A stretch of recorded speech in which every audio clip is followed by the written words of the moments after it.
Basura na lang kukuha niya natin. Basura na lang. Ah, magagamit ko rin yan, te.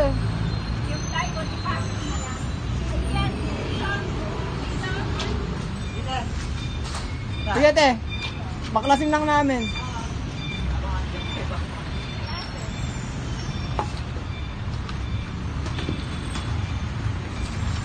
Nagreklamo ang ilang mga residente ng Barangay Maybunga kaugnay sa mga poster at tarpaulin na inilagay sa kanilang mga bahay nang wala umanong paalam mula sa grupo ng mga kandidato na pinangungunahan ni SK Chairman at Kapitan Aspirant na si Patty Torres.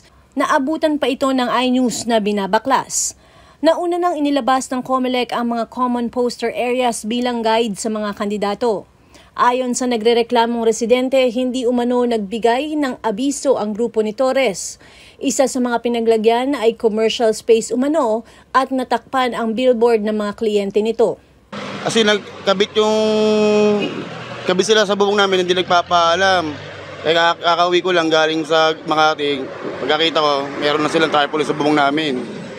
Hindi nagpaalam sa bubong sa hermat ko eh. Ano lang, kasi kalaban kasi yun eh. Sana naman paalam muna kayo bago kayo magkabit sa bubong namin. O kaya kahit alam nyo naman na kalaban kayo, sana hindi lang kayo nagkabit sa bubong namin. Kasi po hindi po sila nagpaalam sa boss ko, kaya pinapatanggal po ata. Hindi po namin napansin kung kailan po yan kinabit. Kasi bago namin natuklasan mga 3 days na. Hindi po, kasi private property po kasi ito eh.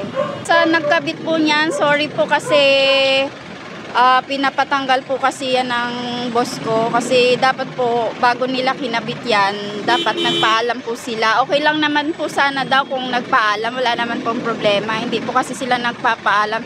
At saka yung mga kinabit po dyan, may mga bayad po kasi yan. Kasi yung kinakabitan na yan, ano po yan, mahal din po ang pagpagawa ng boss ko niyan. Kaya bago sana sila nagkabit, nagpaalam, wala naman pong problema kasi ilang araw lang naman bago mag-election. Yun nga lang po, commercial billboard po kasi yan.